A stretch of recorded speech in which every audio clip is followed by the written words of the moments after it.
आखिर क्या वजह रही कि प्रधानमंत्री मोदी, अमित शाह या फिर बीजेपी का केंद्र का कोई भी बड़ा नेता सम्राट चौधरी के शपथ ग्रहण समारोह में पहुंचा ही नहीं? इस हिसाब से आज का जो शपथ ग्रहण समारोह था वो फीका रहा। फीका आप कह सकते हैं, मतलब लगा जैसे मंत्रिमंडल विस्तार में किसी एक मंत्री को मना लिया जाता है, तो एक फीका सा समारोह रहा। यूपी में जब तक चुनाव है तब तक बिहार में सम्राट बने रहेंगे। हाँ, वो एक बड़ी चीज है। यदि यूपी भविष्य में बनेंगे निशांत, क्या लगता है भविष्य? मुझे नहीं लगता। इस बार निशांत कुमार के लिए एक सुनहला मौका था कि वो अनुकंपा के आधार पर बन सकते थे, क्योंकि आखिर क्या वजह रही कि प्रधानमंत्री मोदी, अमित शाह या फिर बीजेपी का केंद्र का कोई भी बड़ा नेता सम्राट चौधरी के शपथ ग्रहण समारोह में पहुंचा ही नहीं? राजधानी पटना सूनी सूनी लगी। हालांकि जो स्थानीय कार्यकर्ता थे, जो स्थानीय विधायक थे, मंत्री थे, उनका खूब जमावड़ा था, लेकिन कहीं कोई खालीपन जरूर था।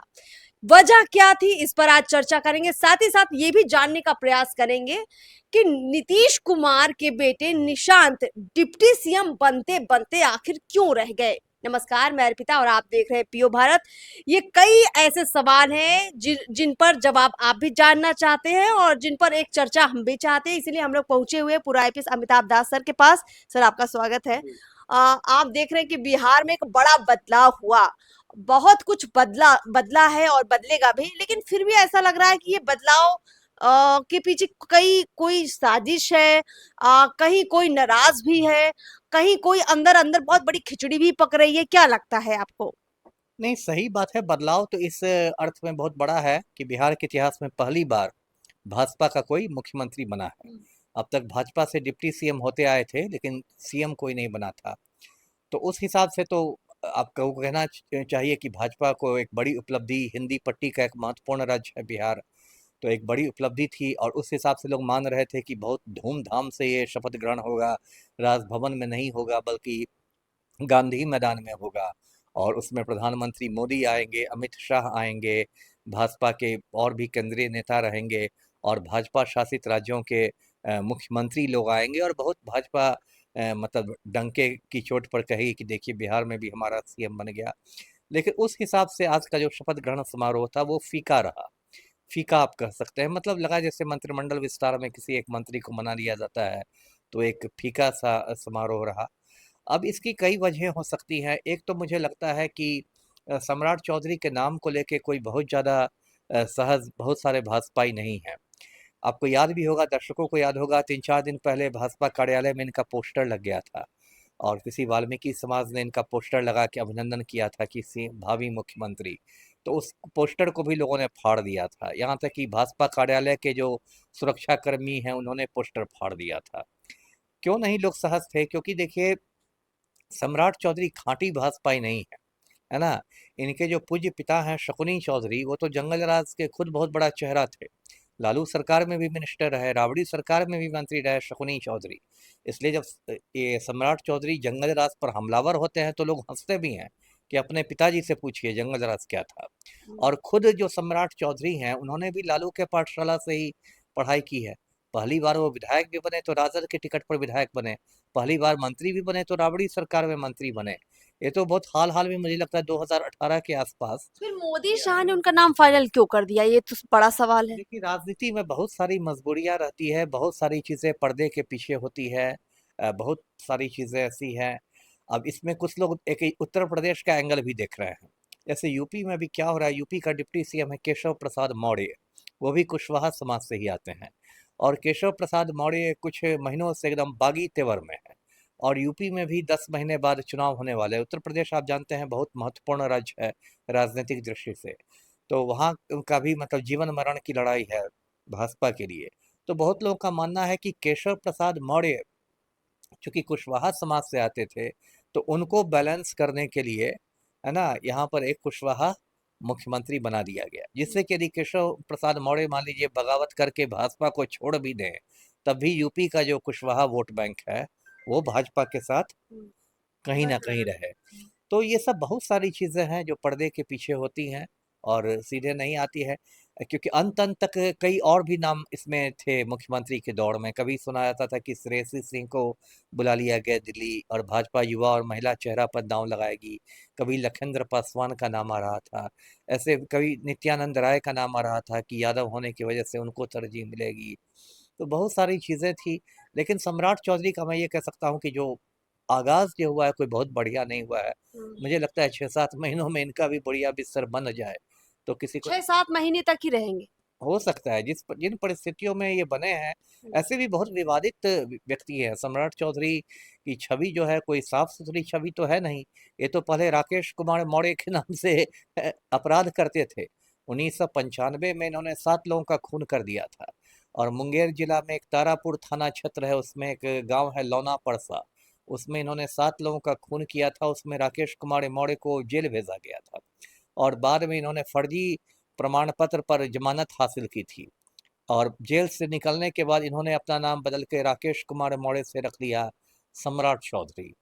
और उसके बाद ये सारी बातें प्रशांत किशोर ने प्रेस मैं वही कॉन्फ्रेंस कह रही करके कि ये तमाम आरोप तो प्रशांत किशोर पहले भी हाँ लगा हाँ चुके हैं। दस्तावेजों के साथ लगाए हैं। उनका सम्राट चौधरी ने खंडन भी नहीं किया। फिर इनकी शैक्षणिक योग्यता भी मतलब सवालों के घेरे में है। ये बेसिकली मैट्रिक फेल व्यक्ति हैं और एक अजीबोगरीब डिग्री का ये हवाला देते हैं कि मैंने कामराज यूनिवर्सिटी से पीएफसी किया हुआ है। अब पीएफसी का मतलब होता है प्री फाउंडेशन कोर्स। ये कौन सी डिग्री है, किस चिड़िया का नाम है, किसी को नहीं मालूम। तो सम्राट चौधरी की अपनी छवि कोई बहुत अच्छी नहीं है। और यदि कामकाज देखा जाए तो पिछले 4-5 महीने से तो गृह मंत्रालय इनके पास था। गृह मंत्री थे जो एक बहुत मतलब इम्पोर्टेंट मंत्रालय होता है और उसमें भी बिल्कुल ये सुपर फ्लॉप रहे गृह मंत्री के रूप में। सिर्फ डायलॉग मारते रहे कि हम पाताल से अपराधियों को पकड़ लेंगे, हम गया में पिंडदान करवा देंगे, हमारा बुलडोजर तैयार है, तो हम कैमूर के पहाड़ों पर जेल बना देंगे। इसके अलावा तो कुछ कर नहीं सके। जी। सम्राट चौधरी लंबे समय से डिप्टी सीएम भी थे और माना ये जा रहा था कि उन्होंने जितनी पकड़ बीजेपी के अंदर बनाई उतनी ही पकड़ वो धीरे धीरे नीतीश कुमार के मन में भी बना रहे थे। और अब नीतीश कुमार ने जिस तरह से उनको गद्दी सौंपी, बीजेपी का पर्ची सिस्टम यहाँ नहीं चला है। हम बाकी राज्यों में देखते हैं कि कानो कान खबर नहीं होती और कोई पीछे पंक्ति में बैठा विधायक उठकर सीएम बन जाता है। वो सिस्टम बिहार में नहीं दिखा। तो इसके पीछे क्या माना जाए, ये सम्राट चौधरी की अपनी रणनीतियां थी कि वो मुख्यमंत्री बने, या फिर नीतीश कुमार की कहीं कमजोरी थी, या कोई और खिचड़ी पक रही है? सारी चीजें मिली जुली हुई है। देखिए नीतीश कुमार क्यों सम्राट चौधरी का सपोर्ट कर रहे थे? क्योंकि नीतीश कुमार शुरू से लव कुश की राजनीति करते रहे हैं। बिहार में कुर्मी और कोयरी जातियों को लव कुश जातियां कहते हैं। नीतीश कुमार खुद कुर्मी हैं और सम्राट चौधरी कोयरी हैं। तो नीतीश कुमार लव कुश समीकरण में वो एक मैसेज दे रहे थे जनता को कि देखिए अभी भी मेरे लिए लव कुश ही सर्वोपरि है ना। तो ये था। कुछ मैंने कहा कि आला कमान की भी मजबूरी थी। जो मैंने अभी केशव प्रसाद मौर्य वाली बात कही कि यूपी को भी ध्यान में रख के उत्तर प्रदेश के कुशवाहा वोट बैंक को साधने के लिए भी सम्राट चौधरी के नाम पर मोहर मतलब लगाई यूपी गई। में जब तक चुनाव है तब तक बिहार में सम्राट बने रहेंगे। हाँ, वो एक बड़ी चीज है। यदि यूपी में मान लीजिए अभी तो 10 महीने हैं, 10 महीने में क्या होता है, लेकिन यदि यूपी के चुनाव में भाजपा को कुशवाहा वोट बैंक ने पार लगा दिया तो हो सकता है फिर सम्राट चौधरी की छुट्टी हो सकती है। जी। सम्राट चौधरी तो चलिए ठीक है, मुख्यमंत्री बन गया। अब निशांत की बात कर लेते हैं। निशांत क्यों नहीं बन पाए? मतलब लग रहा था कि ताज सजेगा और जदयू में बड़ा उत्साह था, सम्राट के बाद निशांत को डिप्टी सीएम की कुर्सी मिलेगी, नहीं मिल पाई, क्या वजह है? नहीं, ये तो देखिए पलटू के लिए डबल झटका मैं इसको मानता हूँ। पहला झटका तो सीधे पलटू राम को लगा कि उनकी कुर्सी चली गई।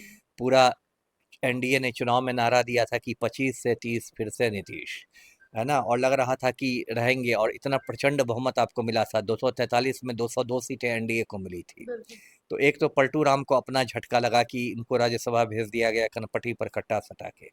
और बेचारे ने सोचा था कि चलो मैं राज्यसभा जाता हूँ तो कम से कम अपने बेटे का राज तिलक करवा दूँ, डिप्टी सीएम बनवा दूँ। और इसलिए आपने देखा, दर्शक भी जानते हैं कि एकदम बहुत धूमधाम से पॉलिटिक्स में एंट्री हुई थी, है ना। निशांत कुमार की उसका जो मज़ार पर जा रहे थे, मंदिरों में जा रहे थे।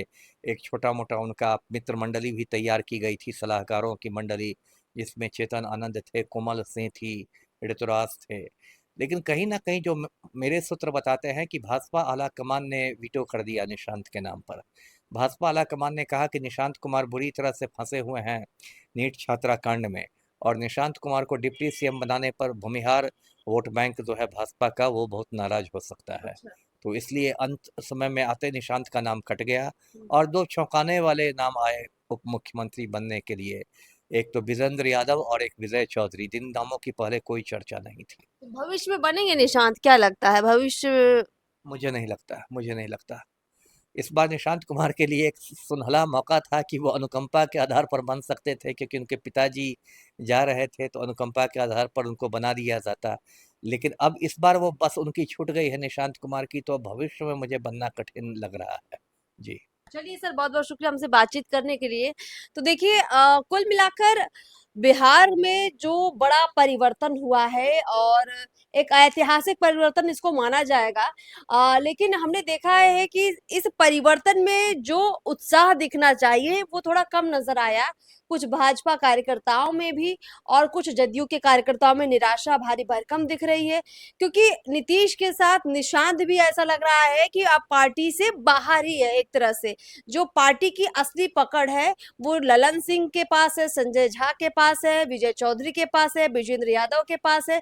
उसमें नीतीश कुमार और निशांत का उतना बड़ा रोल अब नहीं दिख रहा है। लगातार पूर्व आईपीएस अमिताभ दास सर कई मुद्दे उठा रहे थे, जिसमें से नीट छात्रा का मामला भी बड़ा अहम मामला था और उसमें निशांत का जो नाम बार बार चर्चा में आता रहा, उसका भी कहीं ना कहीं एक बड़ा कारण था कि निशांत को शायद पीछे किया गया। चलिए देखते हैं आगे क्या कुछ होगा बिहार की राजनीति में और सम्राट चौधरी कब तक बिहार की कमान बढ़िया से संभाल पाते हैं। नमस्कार।